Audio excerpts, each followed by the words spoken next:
بسم اللہ الرحمن الرحیم۔ سمعیات میں عرش بھی ہے اور کرسی بھی ہے۔ ذہن میں رکھیں، دو چیزیں ملحوظ رکھیں۔ نمبر ایک، حقیقت عرش اور حقیقت کرسی، اس پہ ایمان ضروری ہے، اس پہ ایمان لازمی ہے۔ واسع کرسیہ السماوات والارض، واسع کرسیہ السماوات والارض، کرسی ہے ذو العرش المجید، ذو العرش المجید، عرش ہے۔ یحمل عرش ربک، یحمل عرش ربک، تمہارے پروردگار کے عرش کو اٹھائیں گے۔ تو عرش ہے، کرسی ہے، اس کی حقیقت پہ ایمان لانا ضروری ہے۔ جو نفس سے عرش کا انکار کرے وہ قرآن کا انکار ہو، جو نفس سے کرسی کا انکار کرے وہ قرآن کا انکاری۔ لہٰذا ایمان کے متعلقات میں سے، بنیادی متعلقات میں سے عرش پر ایمان ہے اور کرسی پر۔ بات آپ سمجھیں؟ تو اس لکھا والعرش والکرسی حق، عرش حق ہے، کرسی حق ہے۔ یہ پہلی چیز ہے۔ دوسری بات یہ ہے کہ عرش اور کرسی کی تفصیلات، عرش کیا ہے اور کیسا ہے، کرسی کیا ہے اور کیسی ہے، ذہن میں رکھیں ان کی جو تفصیلات ہیں وہ یقینی اور قطعی اسلوب میں ثابت نہیں ہیں۔ کچھ مرویات موجود ہیں، یہ نہیں کہ نہیں ہیں، موجود ہیں۔ مثلا کہ اللہ رب العالمین نے اپنے نور سے عرش کو بنایا اور کرسی اس کے ساتھ جڑی ہوئی ہے، پانی سارے کا سارا جوف کرسی میں ہے، اور پانی جو ہے یہ متن ہوا پر ہے۔ 4 نہریں وہاں سے جاری ہیں، ایک نور کی نہر ہے، ایک نار کی نہر ہے، ایک برف کی نہر ہے اور ایک پانی کی نہر ہے۔ یہ روایت بھی موجود ہے، سمجھے؟ یہ روایت بھی موجود ہے کہ عرش جو ہے وہ جو کرسی ہے، کرسی موضع القدمین ہے، ٹھیک ہے نا؟ موضع القدمین ہے۔ جیسے کوئی شخص بیٹھا تخت پر، پاؤں نیچے لٹکا کے، بلا تشبیہ و تمثیل ہے، یہ تو سمجھانے کے لیے کہہ رہا ہوں۔ کوئی شخص بیٹھا تخت پہ، عرش ہو گیا تخت، پاؤں نیچے لٹکا کے، تو نیچے پاؤں جہاں پر رکھے گا یہ کرسی ہے۔ سمجھے بات؟ کرسی کے بارے میں مروی ہے کہ کرسی کے 4 پائے اور ہر پائے کی جو لمبائی ہے وہ 500 سال کی مسافت ہے۔ ہر ایک اس کرسی کو 4 فرشتے اٹھائے ہوئے ہیں۔ ایک فرشتہ جو ہے وہ انسانی صورت میں ہے، ٹھیک ہے، وہ انسانوں کے لیے پورا سال رزق مانگتا ہے۔ ایک فرشتہ جو چوپائے ہیں ان کے سردار، چوپایوں میں سردار جو ہے وہ بیل ہے، اس کی صورت میں ہے۔ ایک فرشتہ جو ہے درندوں میں سردار، درندوں کا سردار شیر ہے، اس کی صورت میں ہے۔ اور ایک فرشتہ پرندوں کا سردار گدھ ہے، لہٰذا وہ گدھ کی صورت پہ ہے۔ یہ 4 فرشتے ہیں جو اس کرسی کو اٹھائے ہوئے ہیں۔ یہ مرویات موجود ہیں، آتا ہی ہے۔ تو مزید اس میں بھی اختلاف ہے کہ آیا عرش کلی صورت میں ہے یا پوری صورت میں نہیں، کرسی پوری صورت میں ہے یا پوری صورت میں نہیں۔ بعض ہمارے اہل علم نے کہا کہ عرش جو ہے وہ ایک قبہ ہے، ایک قبہ کی مانند ہے، پوری صورت میں نہیں ہے۔ اہل حدیث کا کہنا ہے کہ عرش پوری صورت میں ہے، عرش کی صورت پوری ہے، قرا کی مانند ہے، ٹھیک ہے، اور کرسی کی صورت جو ہے وہ قری ہے، کرسی بھی قرا کی مانند ہے، اہل حدیثہ کی یہ رائے ہے۔ بعض اہل علم نے کہا کہ نہیں یہ باطل ہے، عرش قبہ ہے، ٹھیک ہے، جس کو فرشتوں نے اٹھایا ہوا ہے۔ بعض اہل علم نے، بعض محدثین نے وہ تائید بھی کی ہے اہل حدیثہ کی، بعض مرویات کو سامنے رکھ کر حضور سید عالم صلی اللہ علیہ وسلم آپ نے فرمایا کہ یہ کرسی اور جو کچھ بھی اس کے اندر ہے وہ سارے کا سارا عرش کے سامنے ایسے ہے کحلقۃ ملقات فی ارض فلات، ایک بڑے صحرا کے اندر ایک انگوٹھی کا چھلا جیسے پڑا ہوا ہوتا ہے۔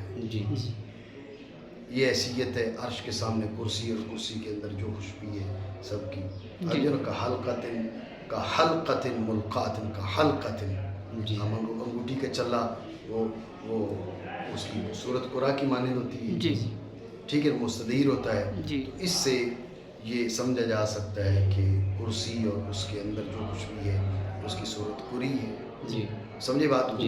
تو اسی طرح پھر عرش جو ہے اس کی صورت بھی قرا کی مانند ہے۔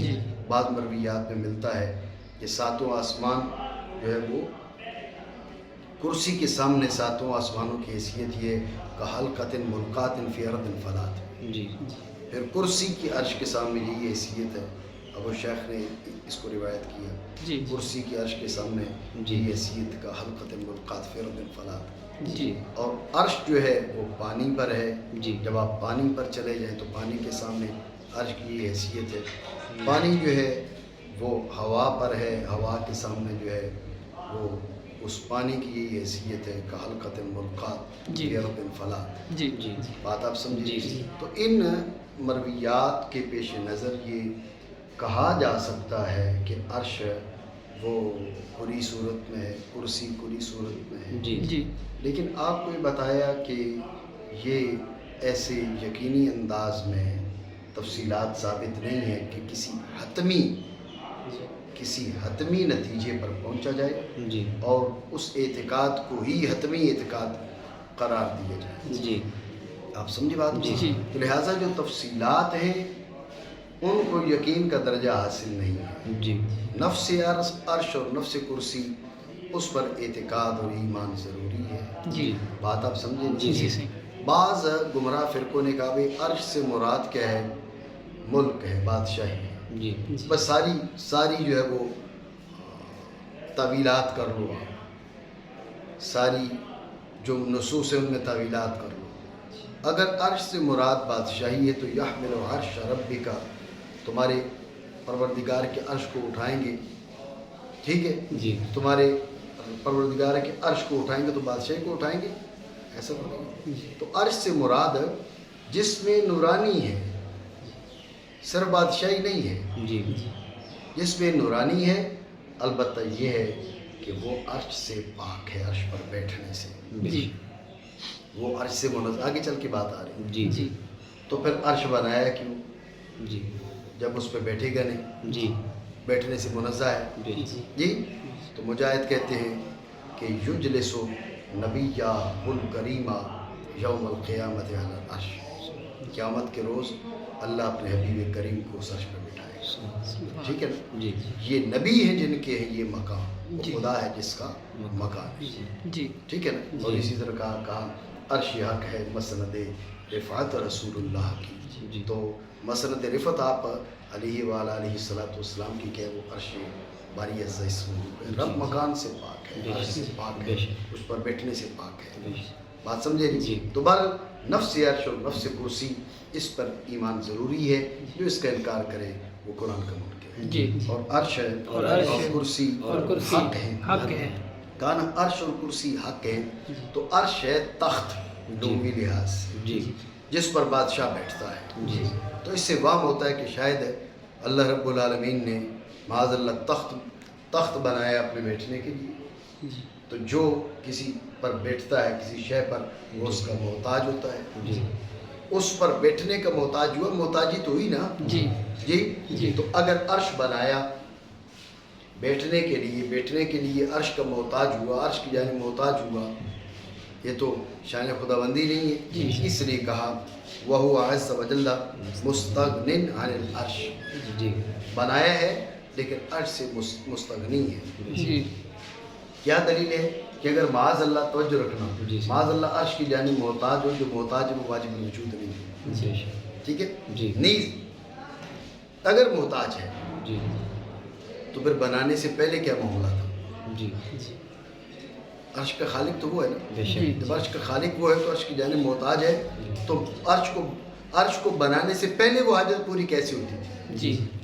معاذ اللہ میں جانے. تو یہ دلیل ہے اس بات کی کہ وہ مستغنی ہے عرش سے، عرش کی جانب محتاج ہے. پھر کہا نا مستغنی عن العرش، عرش سے مستغنی ہے، تو میرا عرش سے مستغنی نہیں کہا وما دونہ، اس سے دون بھی جو کچھ بھی ہے سب سے عرش ہے سے مستغنی ہے. سمجھے بات کو؟ ہاں. باقی کیا ہے؟ محیط بکل شیء وبما فوقہ، وہ ہر شے کو احاطہ کیے ہوئے ہے، عرش کو احاطہ کیے ہوئے، عرش کے ما فوق کو احاطہ کیے ہوئے. بات سمجھے نہیں؟ یہ ذہن میں رکھنا، یہاں احاطہ وہ نہیں ہے جو جسمانی احاطہ، اجسام کا احاطہ. آپ ہاتھ میں گیند لے لیں، اس کو ایسے گھیرا ڈال لیں، اب آپ کے ہاتھ جو ہے اس گیند کے محیط ہو، تو رب کریم معاذ اللہ اس کا احاطہ اس قسم کا معاذ اللہ من ذالک، ایسا نہیں.